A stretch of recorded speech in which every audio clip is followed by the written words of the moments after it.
What up, Bob? Yeah, it was crazy because the Urban Ace is live tweeting, and the Urban Ace, he put an emoji up there of a bird, and it was like basically just got scared by a bird. So like he's live tweeting all this serious stuff. Girmay says this, Hersey says that, and then there's an emoji, and it's like, hey, here's a bird. Hey, I just want to say I love how you come in and you drop in. It's like Star Wars, bro. You just drop in like Yoda. I'm not afraid. It scared the crap out of me. Hey, I'm using the force. Let me tell you something, though, man. I mean, clearly this is a big platform tonight. You know what I'm saying? We partnered up really with America's biggest media company in Clear Channel, and we're live on the radio on 2 radio stations here, so it's a big platform tonight. So if you're a politician or a message, this is a great night to be here on the platform. But let me tell you something about Director Hersey and Council Member Zahily. When Converge had a little itty bitty studio, and we, had a viewership that was tiny compared to our viewership now, I'd call Council Member Zahily and say, hey, can you come by my show? Can I talk? He'd come every single time. I'd call Council Member Hersey. He would come. And when COVID came about, and that's when we started the morning update show, right, to get information out to the community about COVID. I mean, I would call, these guys would come. They would come. I was like, man, we need to tell the community, what's the county doing about COVID? Council Member Zahily would show up. I'd say, Director Hersey, we got all these kids over here. What's going on with COVID in Seattle Public Schools? He would show up. So, these are guys, it's a big platform tonight. It was great that they're here, but I just want to let our viewing and listening audience know that it's consistent in their nature to show up. Period. I've definitely called Girmay like a few random times, like, yo, can you like just hit me up so we can talk about the census, what's going on here? And he's always like, yeah, man, so it's cool. It's not like a problem. And that's what we need more of in our communities, like down on the ground people that can get to the community. Yes. Well, whether it's 5 or 5,000, both those cats are there. So yes. Well, it's good stuff. We're going to take a short break right now. When we come back, we're prepping for hour number 2, and that's community. And man, I can see in the waiting room right now, it's a lot of heavy hitters back there from community, man, representing all kinds of aspects of what's going on. So we'll take a short break right now. We'll be right back with the historic town hall. We're right here at East Precinct. It doesn't get any closer than this right now.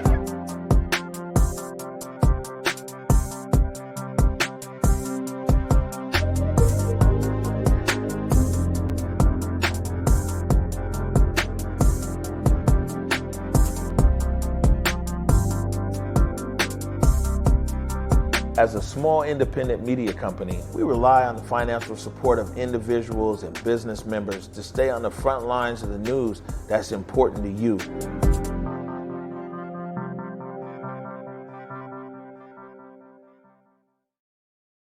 Our friends at Elysian have us here today for what they call an open mic. Social injustice and the issues we have in this country, it's there again, but I guess it's because it never went away. Exactly. I think although the pandemic, obviously nobody wants to experience what we're going through right now with all the different changes and whatnot, and with the protocols and whatever. But I think the one positive thing from this pandemic is that no one really has an excuse anymore, right? You have the excuse of going to work. You can thumb through Twitter, Instagram, check your phone, like, oh man, that's crazy. And then you're driving to work, you're dropping the kids off, you're doing all these different things. This pandemic put us all at a standstill. Now we all have to pay attention. We all have to listen to a lot of the things that, honestly, just like you just said, people have been talking about forever. But now is the time for us to kind of make a change, and everybody has to kind of sit and live with it and understand that, hey, it's crazy out here a little bit for some people. And again, having these dialogues, I think is huge. Definitely having these dialogues here is huge. But a lot of good takeaways, from this last hour right there with Council Member Zahily and Director Hersey. Man, I ain't know, man, Director Hersey, his disposition tonight matched that shirt, huh? It was it was loud out here. Huh? You could hear it from a mile away, bro. He was definitely coming correct today. He was not being demure whatsoever. So, but tell me that's not what the community needs. I really feel like the Yes. beauty of this whole platform that we have right now, I think everybody has a lot of questions, but we have everyone on like a very down to earth platform to where things are able to finally be explained in a way that everyone can understand without having to constantly be like, hey Siri, what does this mean? well, and people want the real. They're tired of platitudes all the time, and and this quote here and there. I mean, people want the real, and I mean, again, it's outlets like this and platforms like this that exist to give them that. Exactly. Yeah. I mean, and this is what it's here for. This is the second hour. This is the community hour here. And, it started off with the initial list that we had circulated and even on the flyer. And these were the people representing are the people that, of course, the groups we reached out to that they submitted. But tonight, it's a broad kind of spectrum coming over on the community side.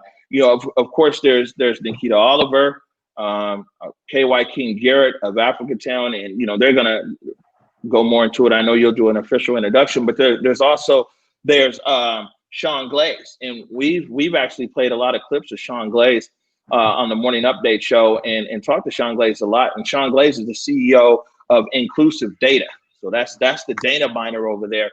Amijah Smith, who's with Village of Hope. We've also had Amijah on the show.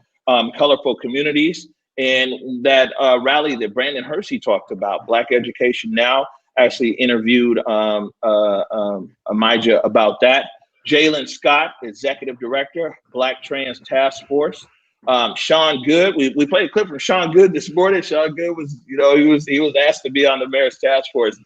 That's a whole nother story, but Choose 180. So, this is a pretty broad-based group that's coming in here. Of course, Nikkita Oliver and Wyking, these are the people well known throughout the city. But this got some hitters over here. Period. Yeah. So I think that it's about time for us to get it. What time is it? 7:08. I think it's about time. Let me check these notes over here real quick. Matt gave us a million marching orders on this playlist over here.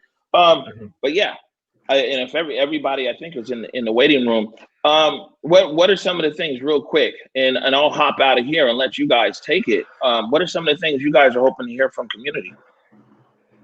Man, I just want to hear about the process, the work that they're doing, specifically how they're going to go about getting some of these ideas implemented and how we can push forward. I'm not gonna front. I kind of want to know if they've had a chance to check out what the mayor dropped today, and I want to know if it coincides with what they already have planned. Because I did get a question from someone that said, "Why did she not do this sooner?" So I'm definitely curious to know what they think about that if they've gotten a chance to check that out. All right, and so before I pop out of here, let's let everybody know what's getting ready to happen. So basically, our moderators here, they're going to introduce, I believe, Nikkita Oliver. And Nikkita is then gonna basically introduce all the different people. It's about 5 or 6 different people, some of the people's names I read off here, that are doing small presentations as to everything from the community side. So basically it's gonna go over to you guys, then it'll go to Nikkita, and then Nikkita is gonna be introducing the different people over there. And then once they're done with those presentations, then Marcus and Basa are going to come back for question and answer. So with that being said, my dear moderators, the floor is yours. All right. So from what I've been told, this is going to be a nice one because if I'm not mistaken, King County Equity Now and Africatown has a nice little presentation for us for what they actually plan on doing. And then we are going to be able to ask Nikkita Oliver and Wyking Garrett a few questions about the exact details of their plans, if you will. Right. They're taking us to school today. Period. First and foremost, I would love to speak and say that Nikkita Oliver is someone that I've personally been watching from a distance online and just watching her movement. I don't know about anyone else. If you've seen Nikkita speak, you know that the words that Nikkita exudes are very powerful, and they will sometimes be like, damn, sis, I wasn't ready for that. But they're never I get to find something that she necessarily says where I'm like, girl, that's out of pocket. Sometimes it's just like, maybe I wasn't ready to hear that, but it's typically things you need to hear. Nikkita has been a part of a lot of grassroots things that have gone on. And at one point, she actually ran against the mayor. So it is, for me, very important to have Nikkita on this panel to speak about, you know, injustice, to speak about equity, to speak about what we need to do to move community forward and what Nikkita actually has planned for us. Or shall I say the state? Yes. Peace. Wow. Hey! So good to see y'all. I'm so excited to be here for this historic town hall with y'all and your amazing, you know, facilitating of this discussion. Thank you for everything that you brought forward with Councilman Zahily and Director Hersey. That was a really great discussion to hear from two Black electeds, Black community members doing the work at a different level. So thank you so much for having us today. Yeah, thank you for being here. And Nikkita, I'm so sorry to interrupt, but Mama Green just texted me and she said that she would beat my butt if I did not tell you that she has mad respect for you and that you are that you are the Angela Davis of Seattle to her. So I told her, I would tell her online, I do not want to get my butt beat. So there you go. That's that. Mama, I did it for you. Green. Thank you. Thank you, Mama Green. Thank you. That's another way to start this conversation. Well, now we will cede the floor to you. Thank you. Thank you so much. Well, first of all, community, peace and good evening. Very excited to share space with you all and with so many incredible organizers doing dynamic work.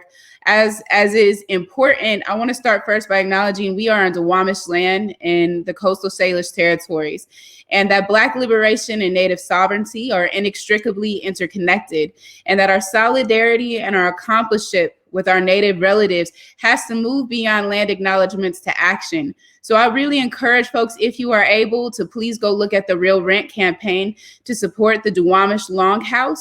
And if you want to take your solidarity to the next step, the Duwamish Longhouse is looking to build a crosswalk between the Longhouse and the waterway so that when young people and visitors come, they're able to also go see the water, which is an important cultural space for understanding our Duwamish relatives and understanding the culture and the space. So thank you to our Native relatives who have shown us what it means to be water protectors, to be earth protectors.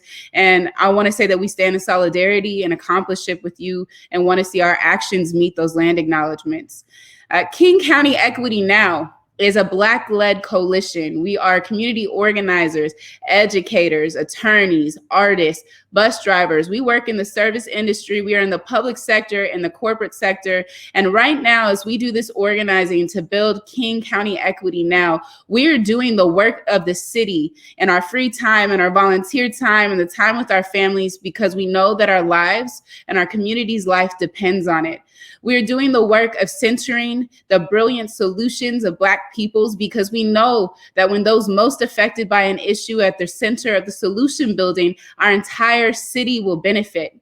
Today, rather than just hearing from Wyking Garrett and I, who were on the advertisement, we wanted to have our team of experts share with you our vision, the work we are already doing and the work we will be doing to build a more equitable Seattle for everyone, because we know that when Black lives finally matter, then all lives will matter. We are in the midst of 4 crises.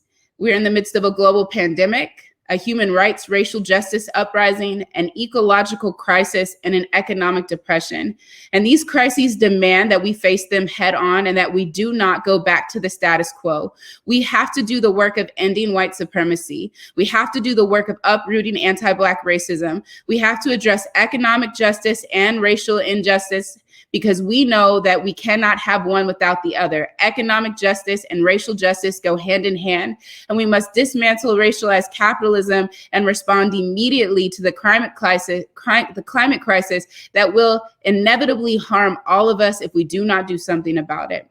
So as we talk about during this time of going to a new normal, we have to have a new normal that is rooted in equity, a new normal which is willing to face the historical and present day anti-Black racism in our region, a new normal which acknowledges that we are not reimagining public safety or police, but rather we are imagining safety for the very first time, because Black communities and Native communities have never been safe in this country.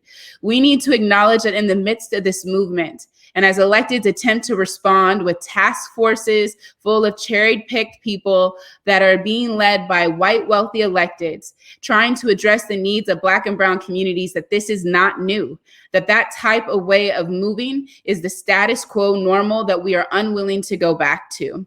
Today, during this town hall, our goal is to inspire folks to embrace a new normal that is rooted, deeply rooted in equity, which prioritizes Black brilliance, prioritizes divesting from harmful racist systems, prioritizes investing in Black communities and Black ideas and Black solutions, and prioritizes community-led, community-centered, community-driven solutions.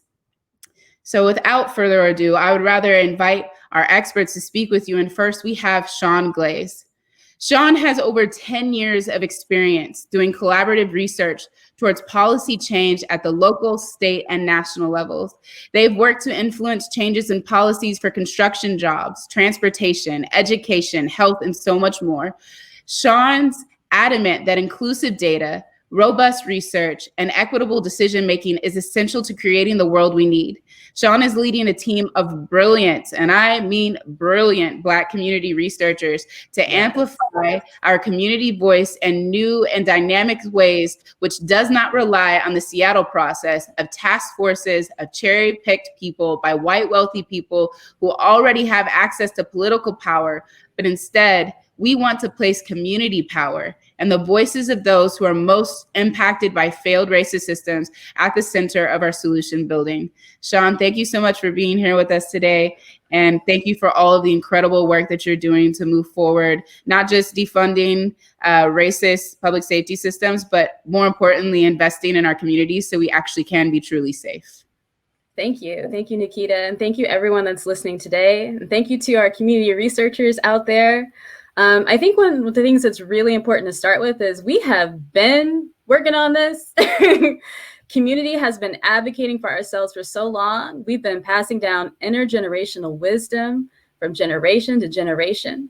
We can imagine a better world because we've been doing this work for so very long. Our ancestors, our elders, our youth, marching every single day and night, have given us the important data, important stories, important analyses necessary to do this work well. They guide us, they lead the way.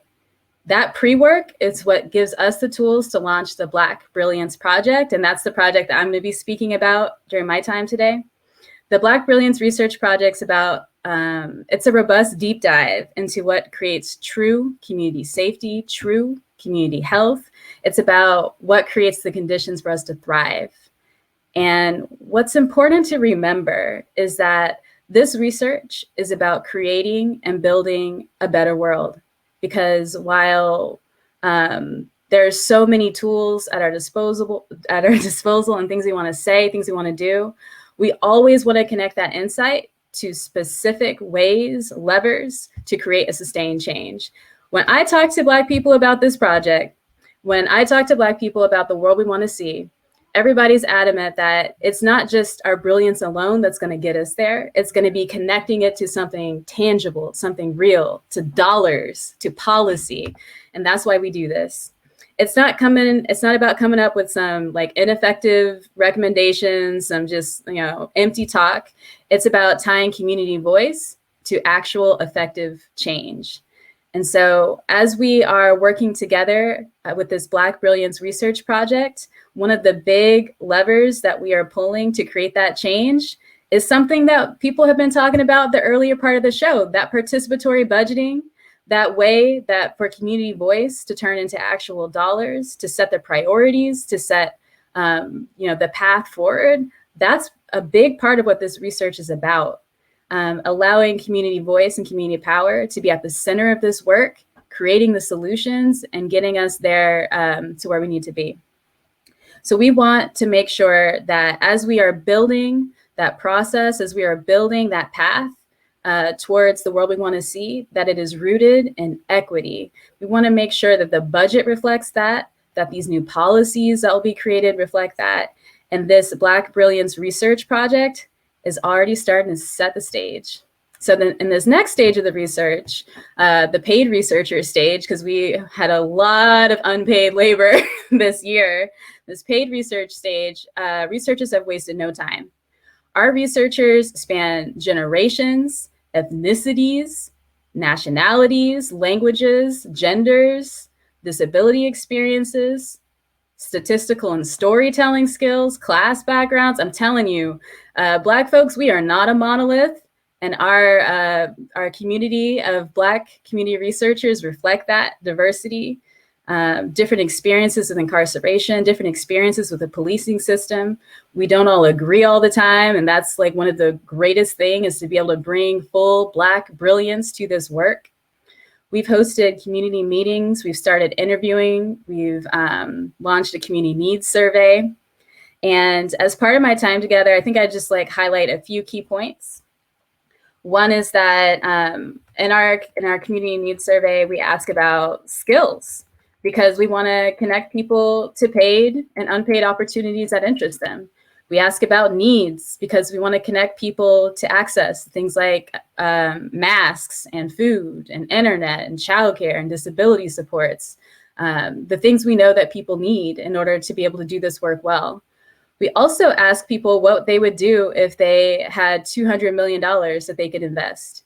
And if you're interested in learning more about the needs survey, of course, you can always check it out on bit.ly/WeNeed2020. But honestly, just to highlight some of the things we're hearing so far, people are very good at producing very nuanced answers, right? Because they don't work and live in silos. They don't live single issue lives. When you talk to Black folks, we can tell you about just the shape of a problem in ways that are very specific and very urgent and are necessary to be able to create true solutions to the problems that we see.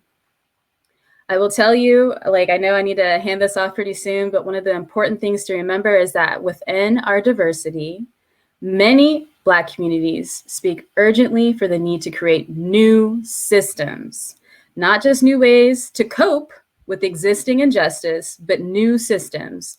We need new ways of deciding how money is allocated. We need new ways of structuring society so that it's actually a place where we can grow and thrive and be safe and healthy. And during Q&A time, I'm happy to go into that in more detail, but it really boils down to making sure that we are highlighting community voice and community power as we help to build the world that we need to be able to thrive. That's what I have for today. I'm just really excited. Everyone working together, I know that we have the power to imagine and create a way where we the people, get to decide how our money gets spent to improve our lives and our communities. And that this democratic participatory budgeting process, that we are creating and refining, is a way to create a new normal rooted in equity. And this is just really exciting and innovative work. Thanks, Nikkita. Thank you so much, Sean. And I just really want to highlight that Sean has been at the forefront of developing a Black-led, community-based participatory research process, which is deeply informing the ways in which we're moving, will continue to deeply inform not just the divestment from SPD, but more importantly, the investment in community in a way that community has never really had a voice in how those dollars get spent and how they move through our community. It is a very dynamic process. So if you haven't had a chance, go watch the podcast that are on King County Equity Now to learn more about this really dynamic, very innovative research. Black community is not a monolith. We are intersectional. We have varying needs, histories, cultures, and experiences, which all must have an opportunity to inform our overall approach to equity in our region. The crisis of COVID-19 has exposed and exacerbated the pre-existing condition of racial injustice in the healthcare system that, to be honest, Black people already knew about, but many people are now seeing, as well as our failure to create a world that works for Black people with different abilities. Christiana Obe Sumner is a Black disability justice advocate whose prolific work is transforming the way that we approach health and disability justice for Black peoples in our region. And they're going to speak to us about how can we actually be building a King County that honors the many intersections and the many ways that we need to be able to live our lives. Hello, everyone. Oh, my cam is super, that's okay. I'll just come up. Hello, my name is Christiana Obi Sumner. My pronouns are they, them. And let me introduce myself. I'm sorry that my camera is super blurry. I am a CEO and founder of Epiphanies of Equity, LLC. I am a community organizer. I am Black and Indigenous. I am disabled. I'm autistic. And I come from a family that not only has experienced consistent policing that has led to the institutionalization and brutalization of their body minds, but also has died at the space of that. And my story is not dissimilar. You know, this entire situation as a daughter of Black Panther, coming from a family that has fought for racial justice, this is not new to me. And so when I see another hashtag or I hear another story of a Black person being brutalized or murdered in the 600-year genocide, nothing hit me as hard as Breonna Taylor's death. And why, might you ask? Because for 6 years, I spent my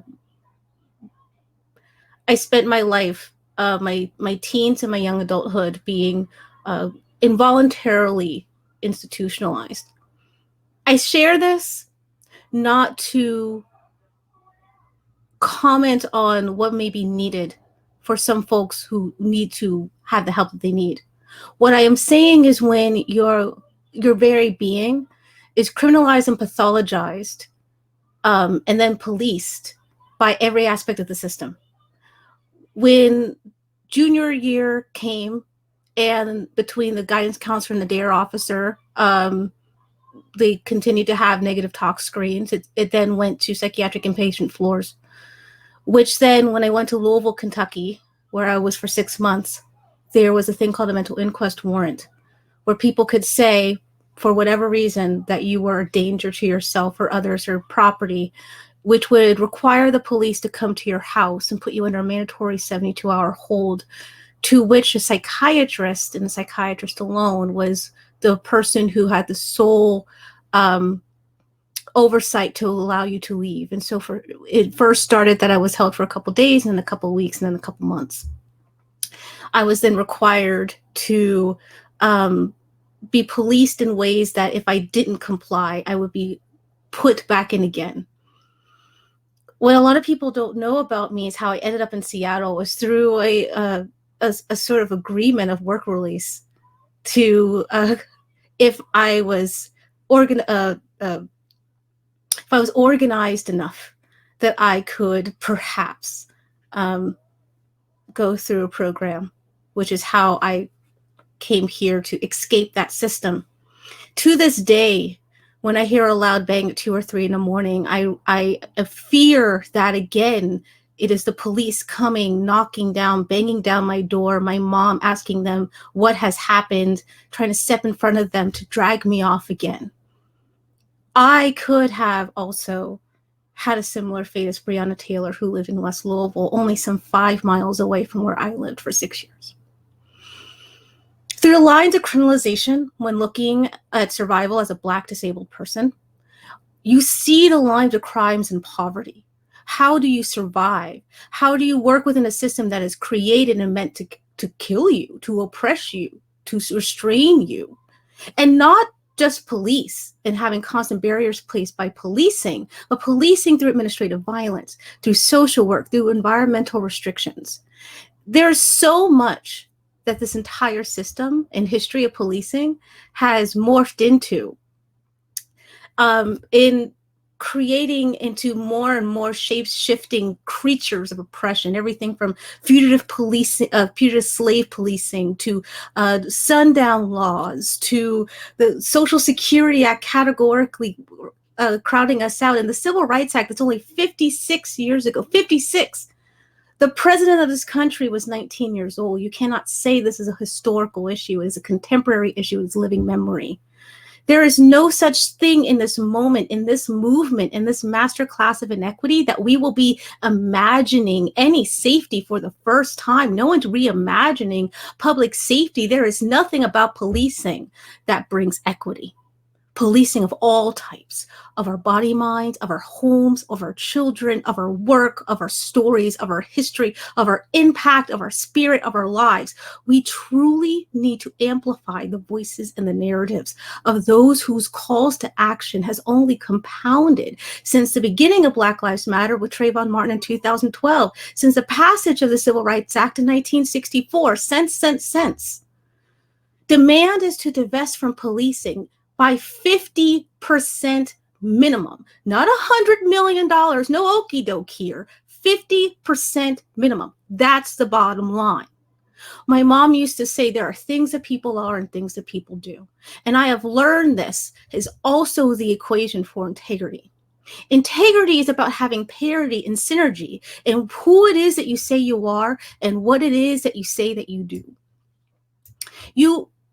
We live in a city that professes equity and social justice, and that they listen to community, and that they bring opportunities for those who have been least listened to be amplified, that they're going to create some task force, some community process, some law, some breadcrumb, some okey doke, some carrot on a stick. But when it comes to impacts and outcomes, obviously, something is falling short. We have the data to prove that. One of the things I say is there's only really 4 options right now. You can either commit to this work and everything that it means, the energy that it takes, the pain that it's going to be, how laborious it's going to be, and it's going to be for life. It is neither a sprint nor a marathon, it's a relay. We are standing on the shoulders of our ancestors and our elders and their work, and we will continue this work, but we can do something right now. You can admit that this is not something that you are willing to let go and that you are actively going to disrupt or delay it, or you are going to omit, like we see with SPD, any semblance of equity, as we see with the executive order, where not only my being and my mind, but my entire career, my being is criminalized. Or you can consent that you don't understand it, but you're going to get out of the way. If you're committed to this, then you will act. It is part of your everyday. And there are people here who know what to do because our life is on the line. The people who consent and don't disrupt, and the people who are against this work, who admit the solutions, they obstruct progress.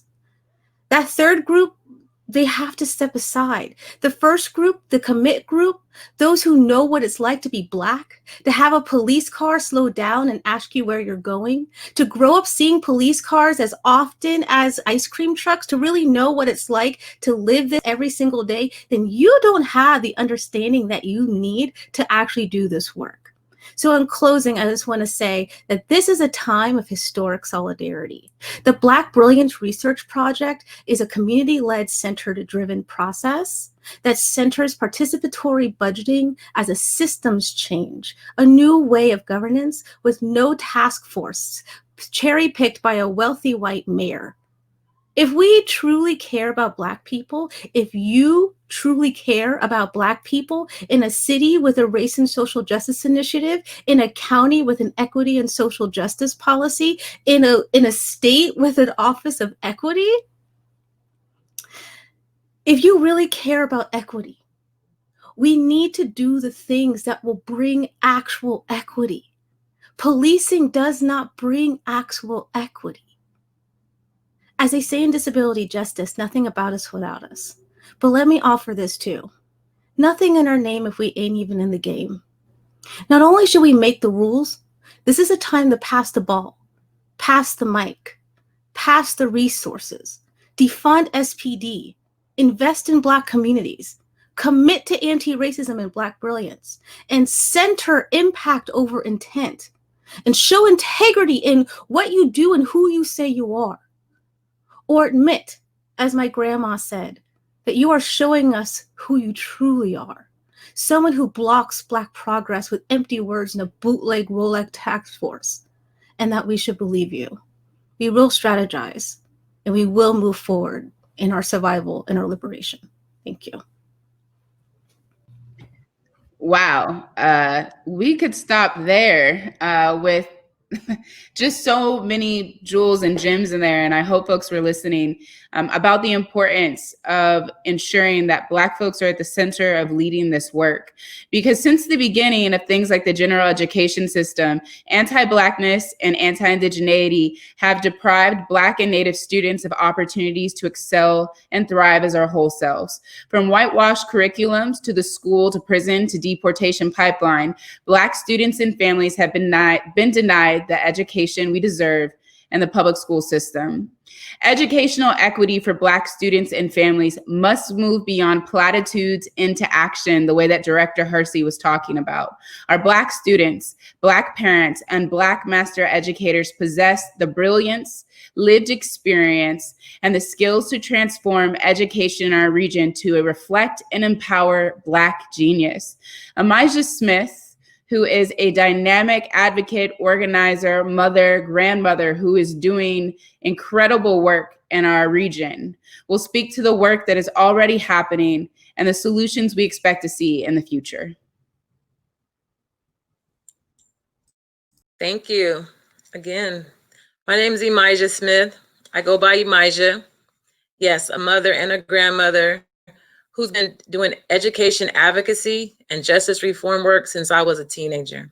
I have that lived experience in the 80s and the 90s where I watched my community be impacted by the racist and really poor policies of like 3 strikes laws, anything to criminalize us, bring drugs into our community, and definitely not provide us with quality education. Talk really bad about my community, the historical Central District in South Seattle, to tell us that we were nothing, to, I guess, fake us out in the richness of the communities where we are, but we know who we are, just for another community to come in and take advantage of low housing and push us out. And you see where gentrification has got us now, and you see how it's pushing us even further out into Skyway. Y'all should know that Seattle, that used to be the place where majority Black people live in Washington State, is no longer the majority. So I just want to say that this work that I've been doing in my advocacy has happened since I was a teen. And now being a mother, having children and a grandchild, I see it even in a deeper extent that this is imperative. This is not a game. And that we all not only should just be outraged, it's not about being emotional, it's about being strategic. And it's about saying enough is enough. Because when you think about all the years back of the advocacy, the resistance within our community, we're saying the same thing. For our ancestors who pray for us today, for me to be here to keep talking and to keep fighting, we have to keep talking, we have to keep fighting. But we ain't here for lip service. At least I'm not.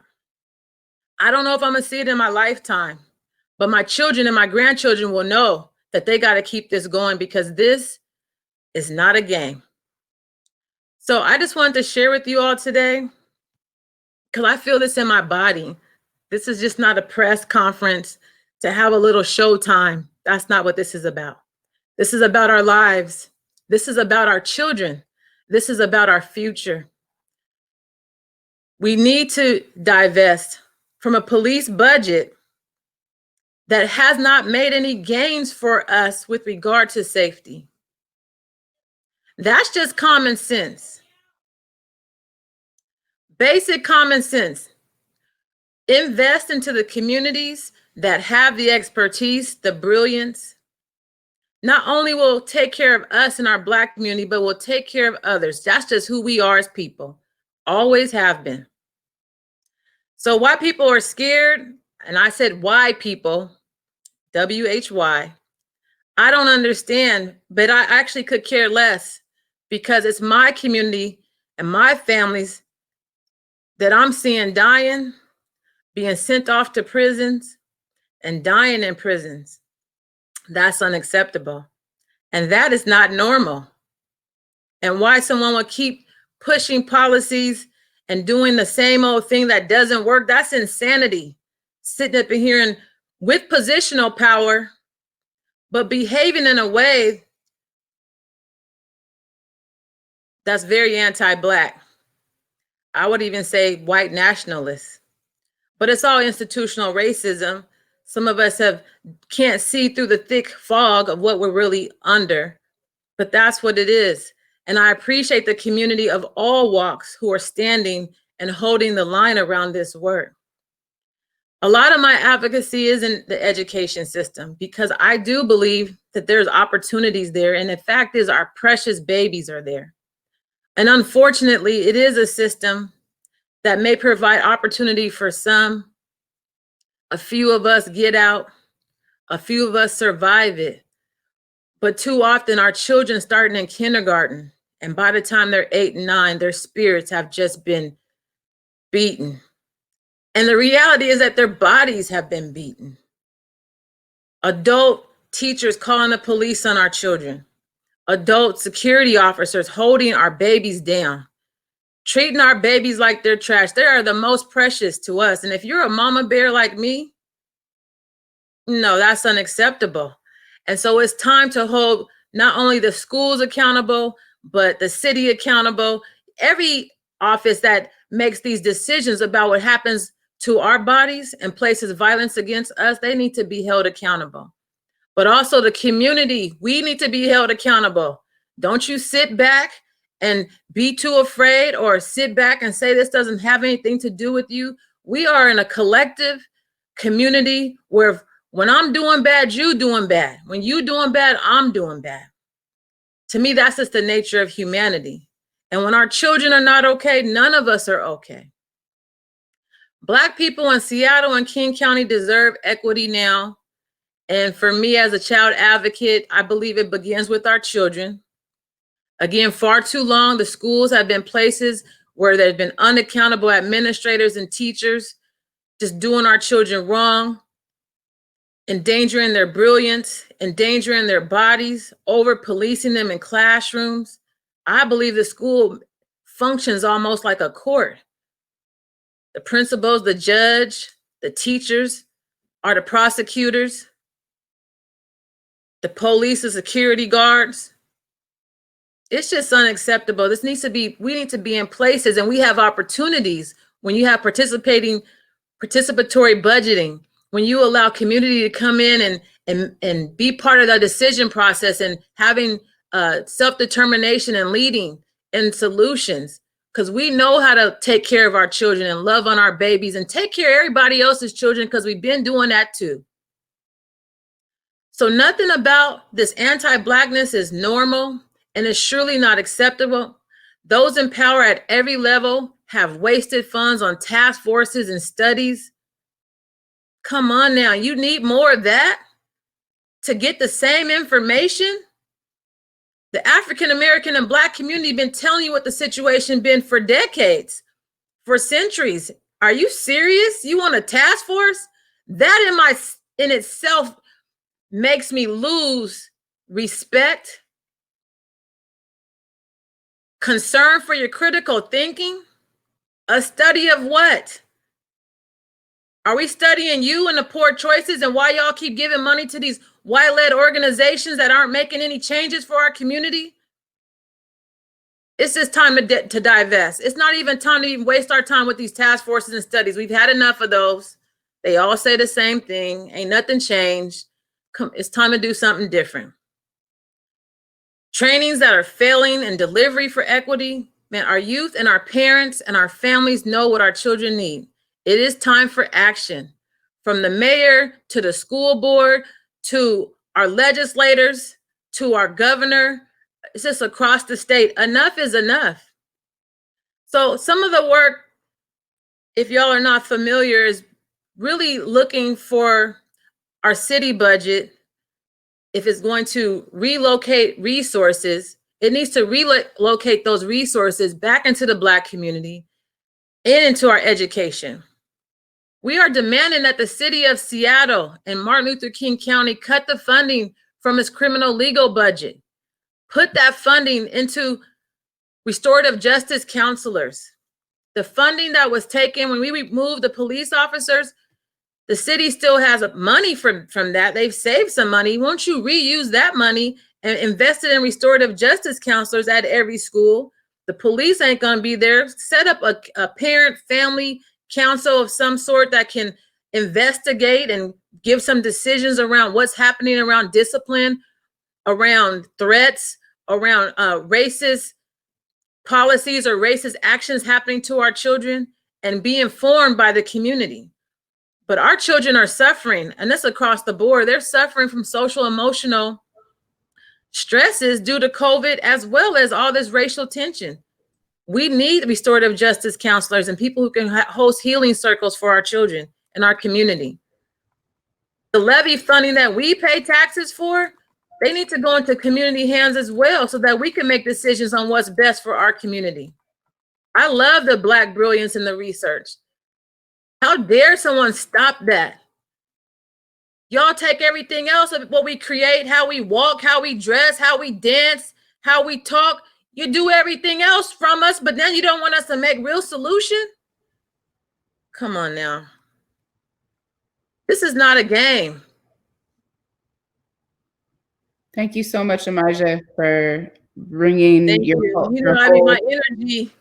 I know you bring your whole human self, and that's not something a lot of people do or are able to do. So I really appreciate how you bring your humanity and you bring your truth, because people need to hear that. I mean, this is not a game. Black people are hurting, Black children are hurting, and we really have to take it seriously. So divesting from school resource officers and investing in restorative justice counselors, ensuring we have community schools, ensuring parents like you, advocates like you, are getting to inform process and budget and how our children are educated is so important. So thank you so much, family.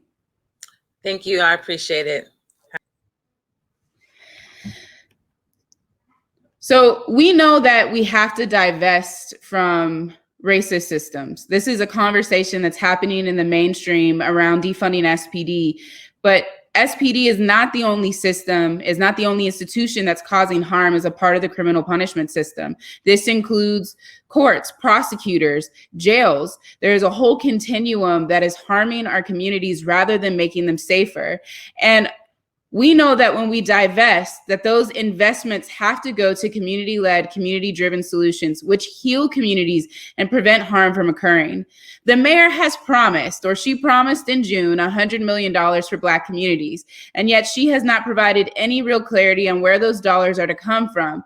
But the most likely sources are from pre-existing social service budgets and tax revenues like the new Jumpstart big business tax that is meant to support communities. It has important COVID relief. It supports the Green New Deal, and it's a part of affordable housing. And as community organizers, we don't want to see BIPOC, Black, Indigenous, people of color communities pitted against each other for scraps, because to be quite frank, we deserve a lot more.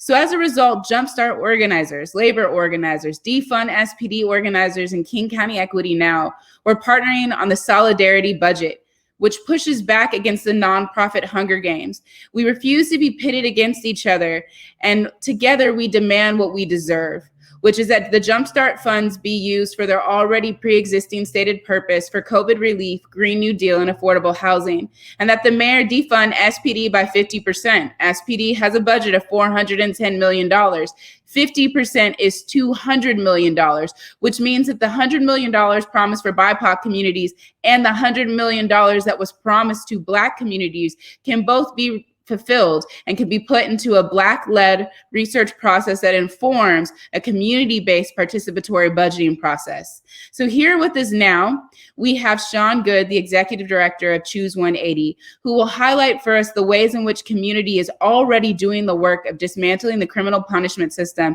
and building alternatives to prosecution, courts, and jails, which actually heal our communities and prevent harms. These are the solutions that we must invest in. Thank you so much, Sean. Thank you, Seb. I appreciate you. I'm going to start by reading a bit of a speech from John F. Kennedy in 1963 in the Civil Rights Address. It says, "The Negro baby born in America today, regardless of the section of the state in which he is born, has about 1/2 as much a chance of completing high school as a white baby born in the same place on the same day.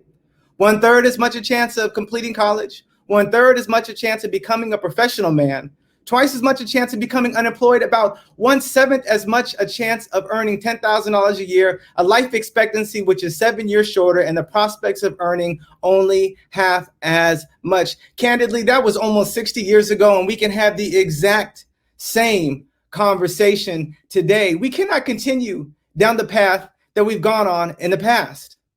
Now, in paying homage to our ancestors, it behooves us to consider the possibilities that they left for us and begin to pick up the reins that they had left to the ground and continue this march forward towards justice. Because as it was said earlier, this is not a marathon, it is a relay. And with the baton in our hand and the greatest civil rights moment of our generation, it is imperative that we continue to run this race without exhaustion, fixing our eyes on what's possible, casting off everything that would so easily get in the way, the unnecessary divisions, the divisive conversations, the political partying, the power plays with dollars, casting off everything that would so easily trip us up and catch us away and proceed towards victory. And we know that we can do it, and we know that we can do it together, because if Black lives matter, then we ought to let Black lives lead. This isn't work that's brand new to the community. This work began long before us, and even in our recent history around the No New Youth Jail movement. Consider the prophetic voices from those who protested outside the barely built youth jail, saying that we shouldn't build it. Those prophetic voices that people laughed at, that they mocked, that they ridiculed, said that it's ridiculous to assume that we could live in a world that doesn't incarcerate children because some of them are really dangerous and need some place to be. Yet our now county executive says by 2025 that building needs to be repurposed. I might say to those naysayers of the past that if we would have leaned into the prophetic voices of No New Youth Jail, that maybe we could have saved ourselves millions of dollars. But no, instead, we didn't listen. We leaned into the white supremacy, the white authority, and we said, you know, well, if this is the way that we go, then this is the way that we'll continue to move. We should have listened then, and now we should be listening again.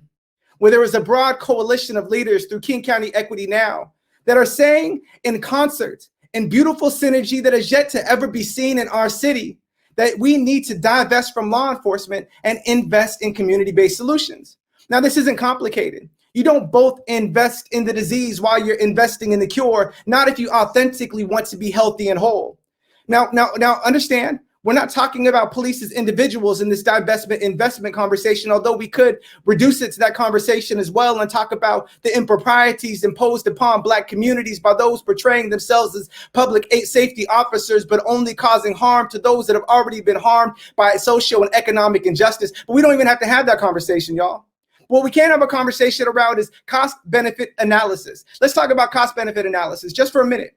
Now, if you are white, living in a suburban space in the city of Seattle, let me ask you a question. How often have you engaged law enforcement throughout the history of your life?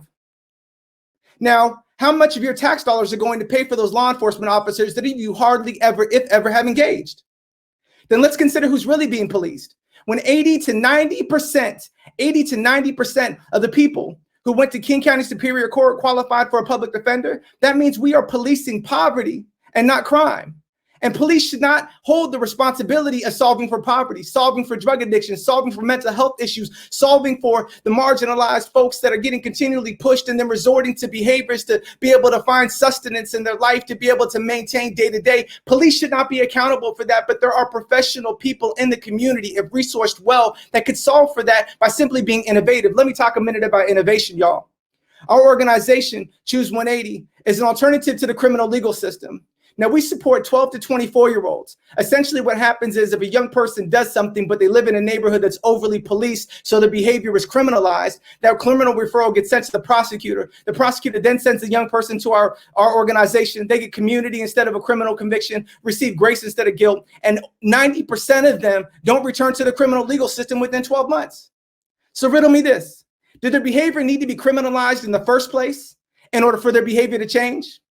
Or could community have sent them to our organization where we listen to behavior instead of criminalizing it, respond to behavior, and give that behavior the support necessary to pivot, commit to a new direction, and honor that commitment? This is not a complex conversation. It's just a conversation about who holds the power. And for too long, people who are distant from the issues hold the power and lord over based upon their superior knowledge that they're supposed to hold, when in reality, they lack the intelligible integrity to be able to move forward and allow those who are actually suffering and experiencing the trauma to dictate the solutions that are necessary for us to live into a future that does not look like ours today. And if over 50 plus years later, almost 60 years later, we're having the same conversation, then candidly, family, there's something wrong. And if my son and my daughter are having this conversation, and my grandchildren or my great-grandchildren are having this conversation, then we failed in this moment to take an innovative approach and stand in solidarity. But I promise you this, if we stand together, if we commit to being aligned with one another, not in homogeny, but in harmony, singing a soulful song of liberty, then all of us together can claim victory. Absent of task force, absent of politically picked people to be elevated to positions of power, but present on the ground in community. We can do that, and we can do that together. The question is, what will you choose? What decision will you make? I've made my choice. I'm going to stand with those who I come from. Folks like my father, who was a Vietnam War vet, heroin addict with a schizophrenia. Folks like my mother, who was a survivor of abuse and suffered from dissociative identity disorder. Folks like my brother, who was incarcerated at the age of 13 and wasn't released until he was a 21-year-old man. I'm going to stand with them because those are my people. Those are our people. Where are you standing today? Let's stand together. Yes, thank you so much, Sean. I feel like you decided to spit a poem for us. I appreciate you asking us, where do we stand, and reflecting, we can, like so many of the young folks that we partner with as a society, we can choose 180 and do something completely different, or we can keep on the same pathway. And I feel like when we ask young people to be accountable for their behavior, we also have to ask community, we have to ask society to be accountable for our behavior and the things that we perpetuate and create. So thank you so much for being with us here today. Appreciate you. Bless you. We keep us safe. Safe communities are connected communities, thriving communities, communities that have resources and power that they need to organize to meet those needs. Black trans communities have been on the front lines of abolitionist movements to create public safety that works for everyone from the beginning, representing communities which are those most negatively impacted by our failed and racist, transphobic public safety systems. Black trans loved ones are developing brilliant, innovative strategies for healing and preventing harm. Kia Vishay will share with us their work in developing civilianized 911 and how this will help us build a public safety system that actually works for us, especially for those communities most impacted by the failures of the current system. Hello. It is so good to share space with everyone that's been conversing and speaking so passionately about their lived experiences and their work. And I'm so grateful to be here. I am representing SCC, which is the Sacred Community Connections. We are a part of the Black Brilliance Research Project. So freaking happy to be a part of that. We are a Black trans and non-binary led community project. We are on the streets, we are in the encampments, we are on Pack Highway, we are on Aurora, we are out there. We provide mutual aid, basic and emergency necessities, community-centered healing and case management. We do a lot of work around trying to respond to things that are emergent, and you really just don't want to have to call folks who might kill you. We were created in response to the lack of services and the lack of care around folks who use and inject drugs, are in the street and sex economy, and folks who are living without homes. And our staff reflects those folks down to a T. We believe in putting trust in folks living these experiences to lead us into a new future. I mean, we're there, but we need to be led in a different way. A future of better service providing, community-centered care, and overall how we as a county, society, and the world respond to emergencies. We're meeting folks where they are. We are removing barriers to services, and we are using the feedback from the streets to continue to shape our project. I'm so proud. This is how we build a public safety system that actually works for us, not one that works based in fear and manipulates and causes so much more harm than any good. And I don't think anybody understands how COVID has impacted these communities and what this new world that we're all living in has done for folks who are not housed and who inject and who are, you know, in the street economies. It was already very scarce as an outreach worker.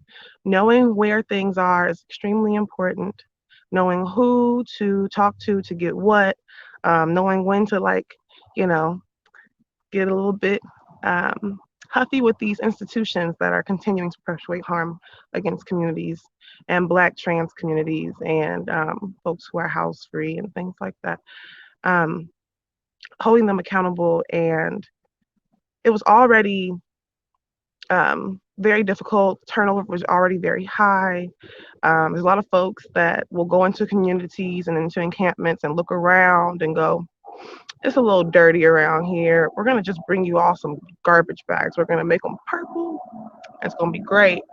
And they failed to talk to anybody, and they failed to see that folks were really, really hungry, and that folks were, that folks had kids, and they were, you know, having issues with needles, and that they needed places to put those injecting materials, and that there was just so much more need, and people's voices are not being heard. As someone who's experienced this, I can tell you, it completely erases everything that you've established about who you are to go through these experiences, and to deal with the service providers, because nobody's actually prioritizing listening to hearing you.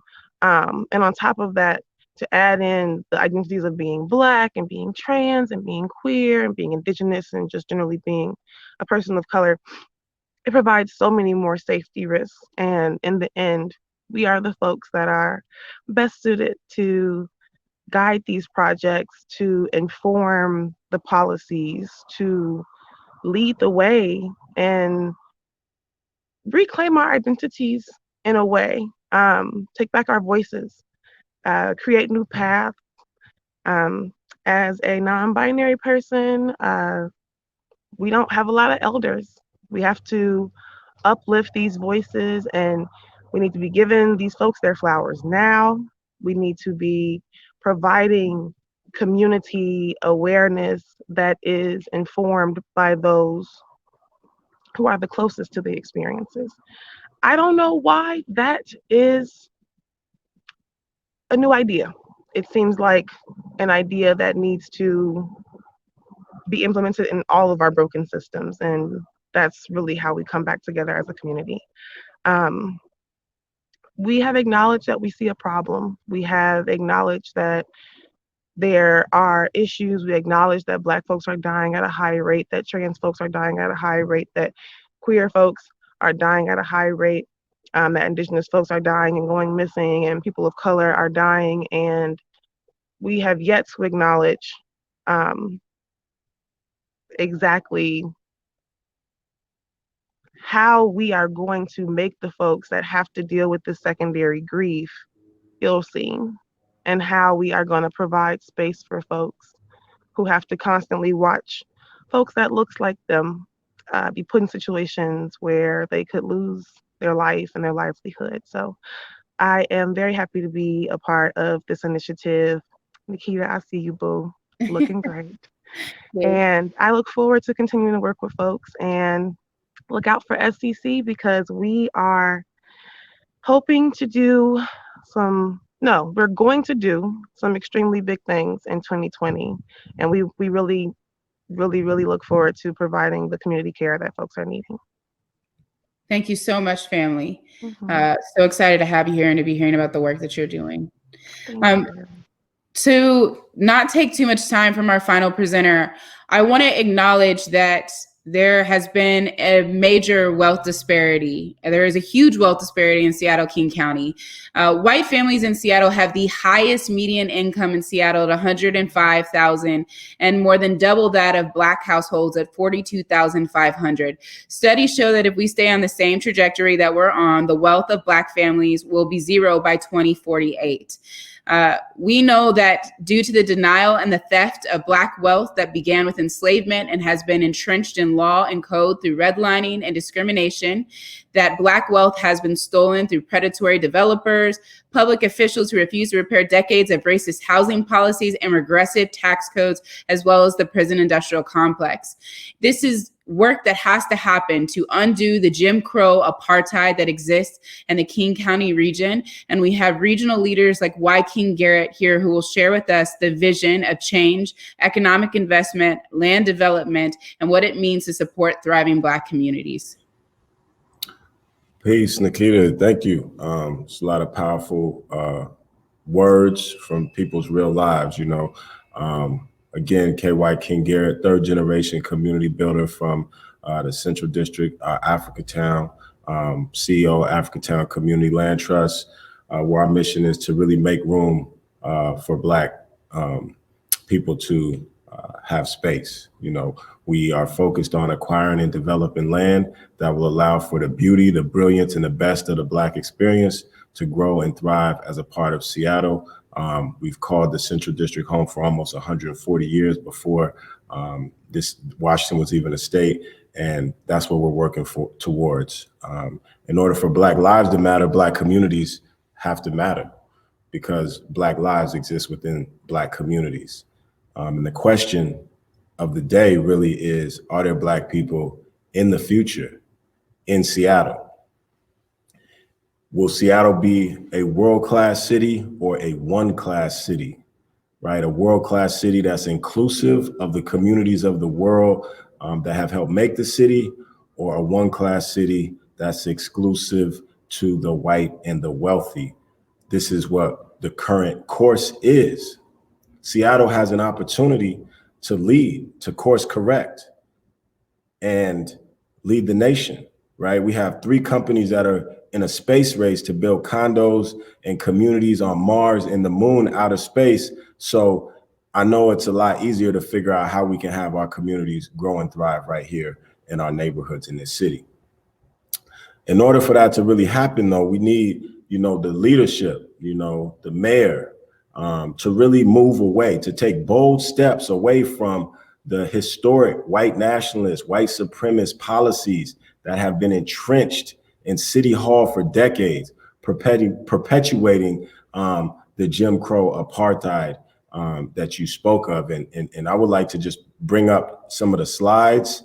If we could get the first set of slides up so that people can really see when we say apartheid, which, you know, is most known for South Africa, what we're talking about is apartness, right? You know, us being apart from the good things. So you see here the education statistics that they've been saying they're going to close this education, achievement, opportunity. It's like different names for the gap, but the gap persists.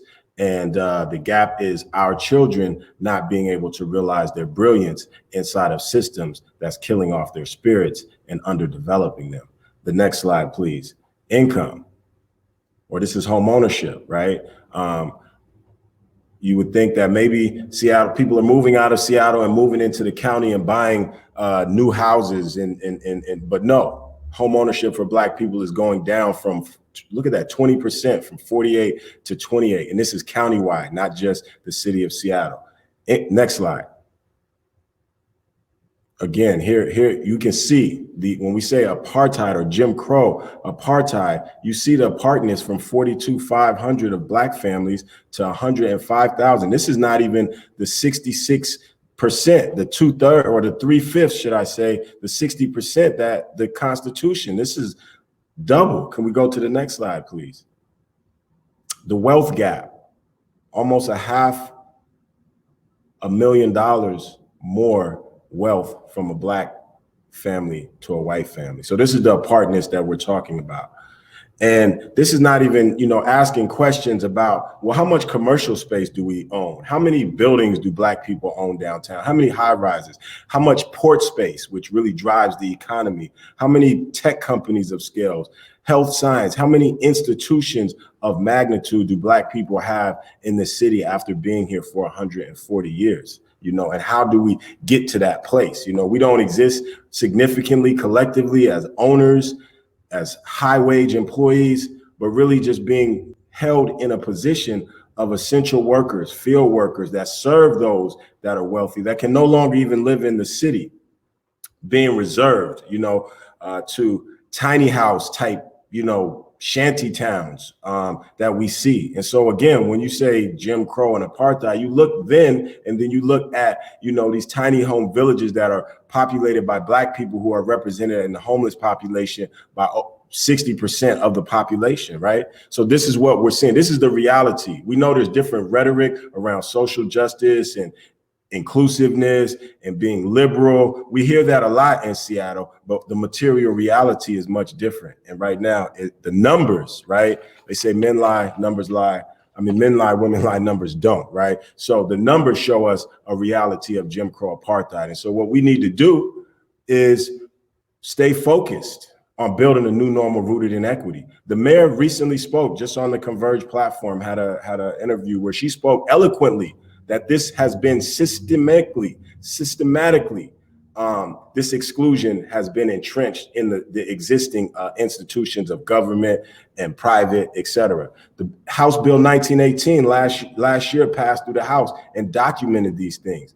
But yet, and still, we have anti-Black policies that, like the recent, kind of bait and switch from 200 million to 100 million for Black community to BIPOC community, which is very ambiguous. We don't know what that means, and we don't want to be baited in. We don't want other communities baited into the anti-Blackness being perpetuated by the existing systems. If there has been systematic exclusion, the only way to balance that out is with systematic inclusion. This is why in April, we called for a $1 billion fund to acquire and develop our communities to be a part of the future of the city, to build Africatown.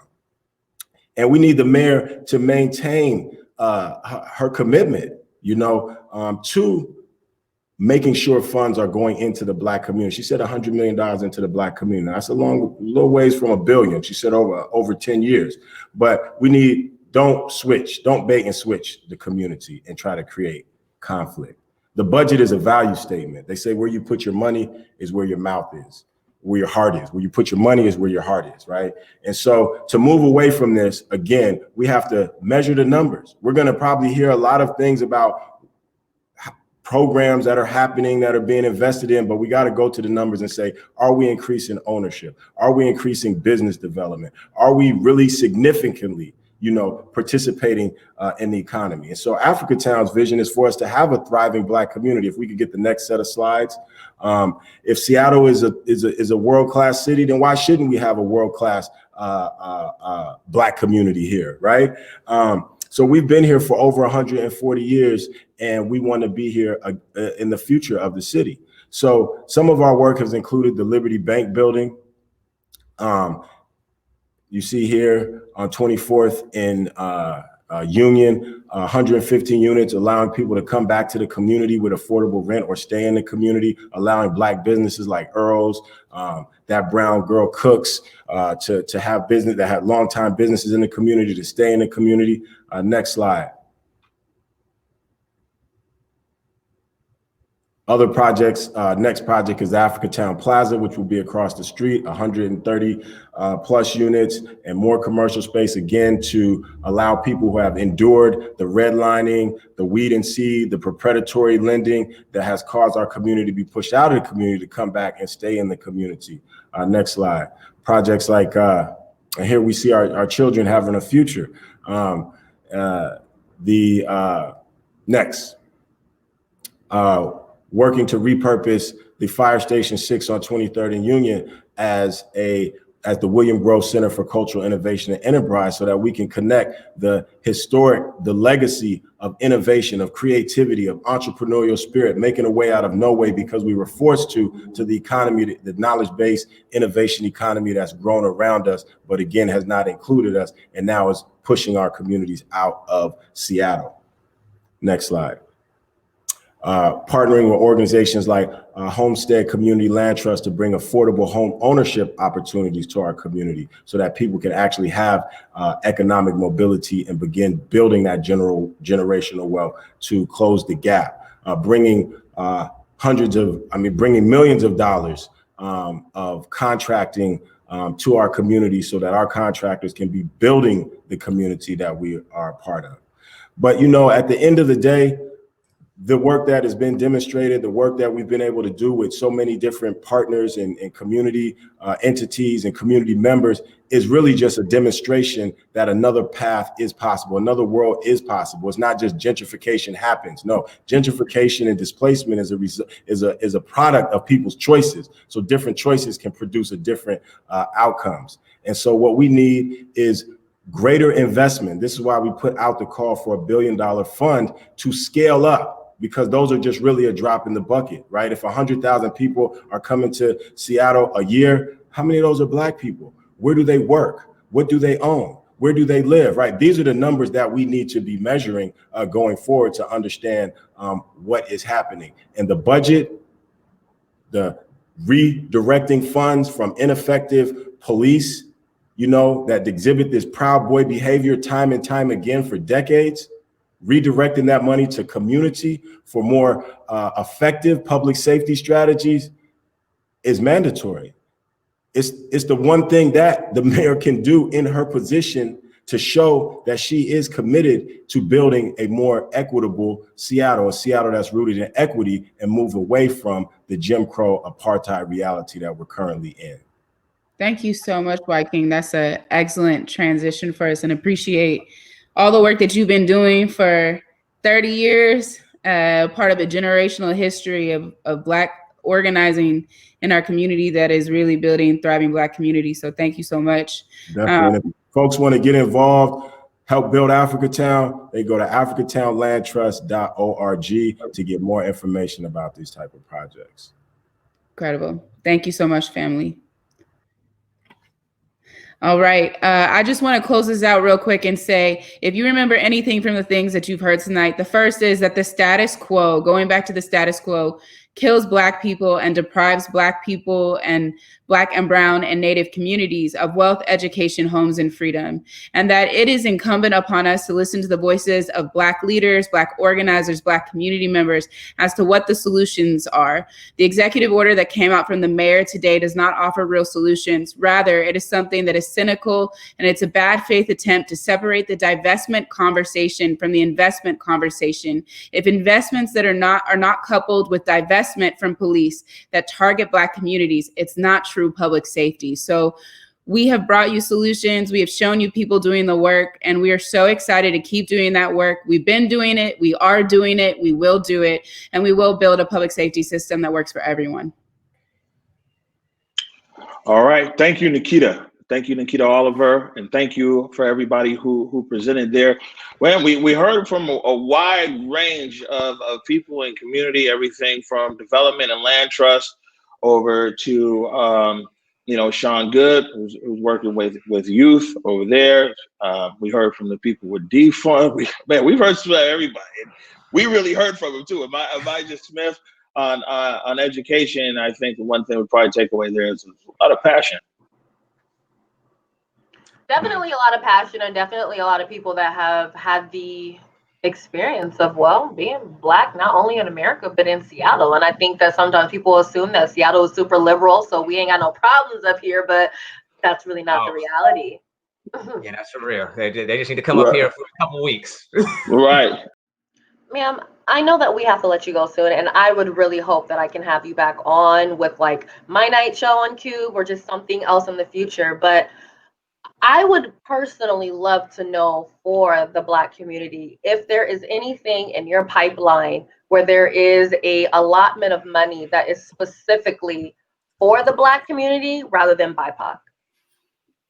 It's a great question. I think that my personal view is that in this moment of time, when we are centered on Black voices and showing that Black lives matter, and when we are finally, as a city and a state in much of the country, acknowledging the harms of racism, the Jim Crow laws, and realizing that systemic racism is real, that the only way that you can actually repair that is to acknowledge it and then make reparations.